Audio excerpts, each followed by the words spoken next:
Hey everyone, welcome to Stratele Studios. I'm Jeff Castanon. Welcome to another no pause video reaction and analysis. Today is a special day because we have somebody in the studio.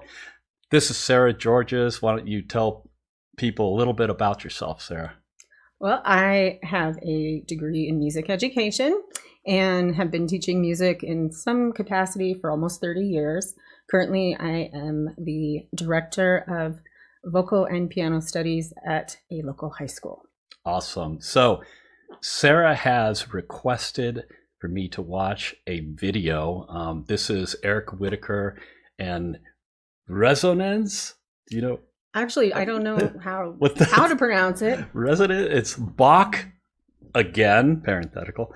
Come Sweet Death. And Sarah was the one actually who introduced me to Whitacre. I'd never heard of him before. And boy, this guy is amazing. Absolutely blew my mind. So we're going to watch this together. I've not seen it yet. She has seen it. So this is her request for me to watch. So without further ado, let's get into this. Let's hit that play button. Here we go.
They got choreography on this one.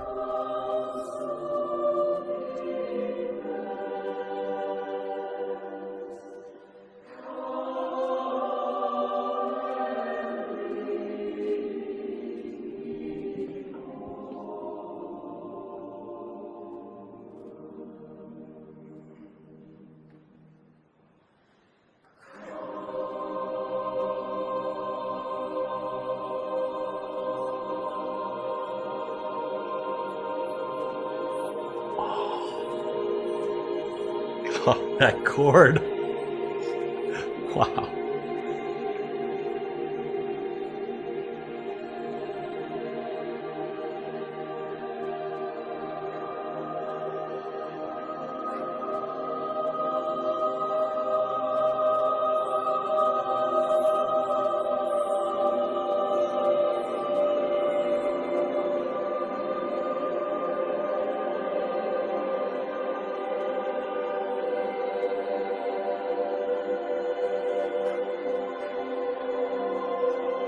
He's not conducting them anymore. That's interesting.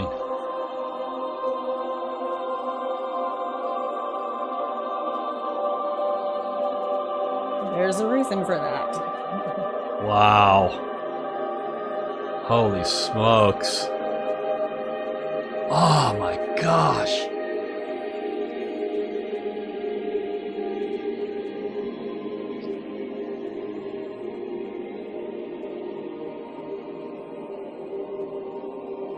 Wow. Oh my God.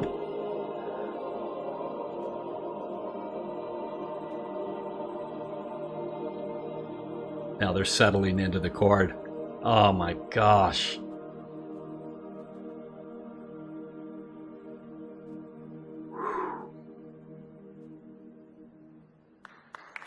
Oh man, that was freaking wicked.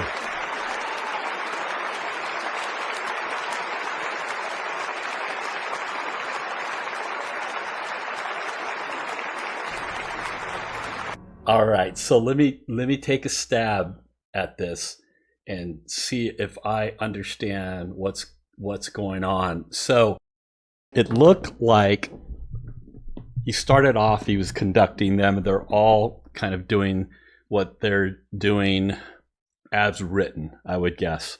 Then when the choreography kicks in, it's like he stepped back, and it seemed like what was happening at that point was each individual singer got to contribute to what was happening however they chose to. That point, it wasn't written. At that point, they're able to sing what they want to sing. And then that goes on for a while. They're all listening and they're choosing their pitches and all of that. And then at the end, somehow, I guess after the choreography was done, that they knew their target pitch, and then they settle into that final chord. Is that what was going on? Pretty close.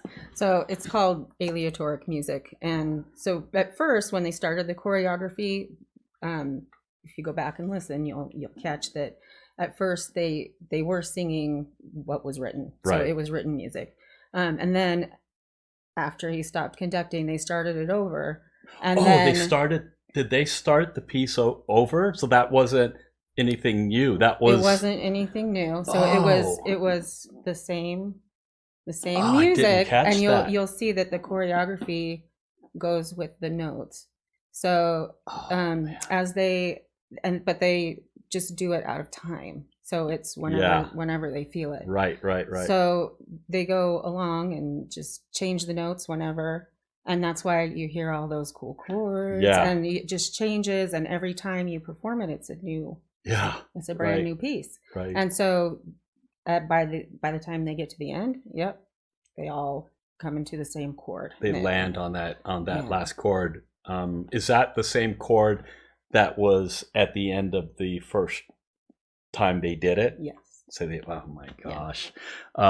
So yeah, you have to be listening. It's like you said, you have to be listening. It has to be a good choir that can listen to each other. You have to be able Exactly. to stay on pitch so that you can end up in the correct Yeah, place. that's the amazing thing. And you got to have a lot of trust in your singers that they're going to be singing the right stuff, because it's organic. It sounds like it's organic, that they're listening, and as one of the participants in the choir, that they're gonna like, okay, I need to find a note, and they got to find the right place to be in context of what everyone else is doing.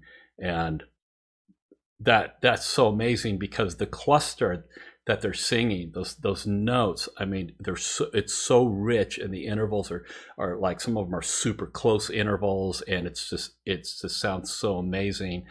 And if you were to write that out, it probably would look like a black page, because there's so many pitches that were going on at the same time. Mhm. That's amazing. I first heard of this word with you, and we just recently saw a concert where, weren't they doing that too in the concert with this Yes. group? Well, talk about that.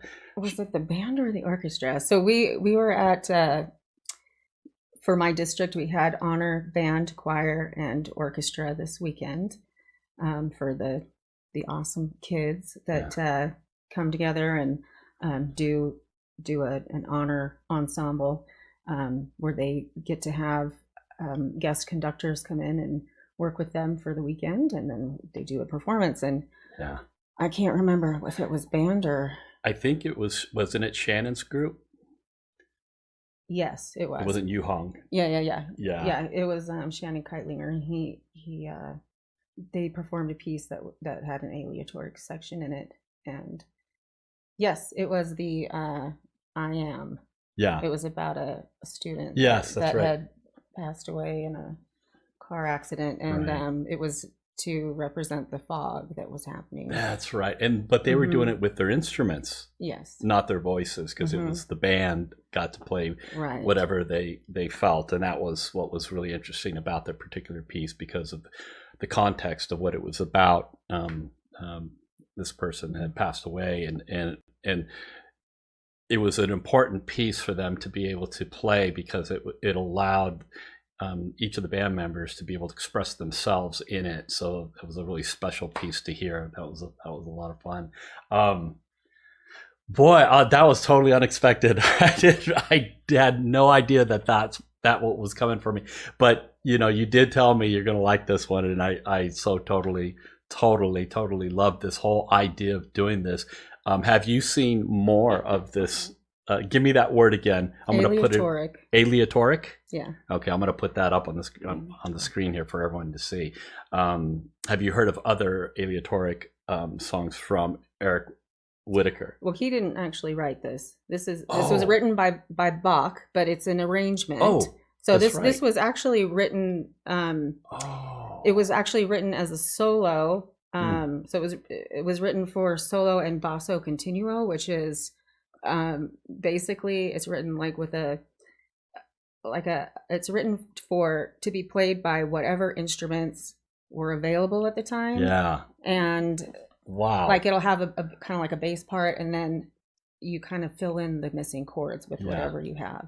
Oh. So kind of similar to figured bass. Oh, so okay. Okay, that makes sense. So it was a Bach piece that this originally came from. It's arrangement from a Bach piece. That is wild. So with your choir now, what is the distribution? What would you say? Because I'm curious about how many people you have in your choir, and what's the distribution of the SAT beats, the soprano, alto, tenor, and bass, with the number of people that you have? Because I'm always curious about, is it an equal number between all of the voices, or how does that work? It's probably based on whoever shows up to sing, right? Yes. Yes. So right now I've got 40 kids in my choir, and I'm doing SAB because I have no tenor. Yes. Because I have less boys. I don't know what it is, but high school boys just don't think choir is that cool. Not too cool. They're on the football field. That's where all the cute girls are at. So yeah, I don't know. Exactly. Right. But yeah, we're doing 3-part, and wow. It's about equal yeah. parts. Yeah. Yeah, with the soprano, alto, bass, and I mix them around too, because there's no at this age there's no they should be singing different parts. So right. They're not strictly set in that particular range. Yeah. Wow. Sarah also is a mad sight reader on piano too, and she's kind of my inspiration for. If you see my piano back here, she's gotten me into spending a little bit more time on the piano and reading and all this kind of thing. But she had an interesting experience the other night, because she was tasked with doing the accompaniment for the choir. She didn't know that she was going to have to do it, and they kind of sprang it on her and just gave her the music cold, and she basically I think you got maybe one rehearsal, or well, I had played the parts at a couple of rehearsals just for the choir, here's the soprano part, here's the alto part, and then at the dress rehearsal they said make up some accompaniment.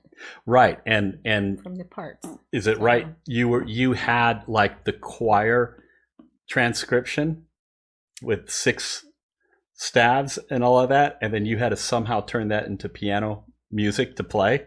Yeah. She had to do that, and had to do it on the day of the performance. I got to sit there and watch her go up and do this cold, and man, that was just such an amazing thing to watch. And I heard no mistakes, even though you said that. Oh, yeah, I forgot about a little repeat. Yeah, and man, I was listening hard because I knew that she had to do this. So I'm like, oh my gosh, how is she going to pull it off? So I was listening very, very closely, and I heard no mistakes. So to your credit, if there was one, you pulled it off, and I didn't hear it. But luckily, the chords in the next section all matched. Or up. similar, yeah.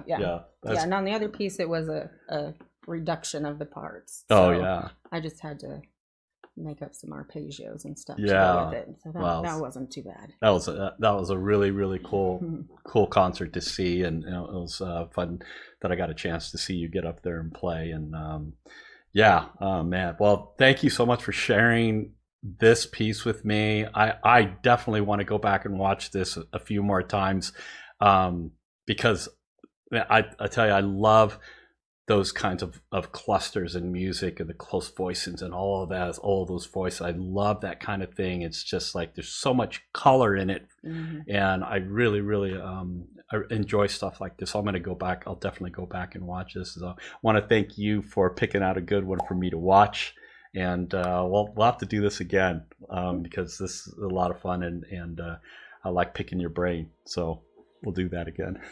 All right, everyone. Well, I'm going to put information about Eric Whitacre in the description.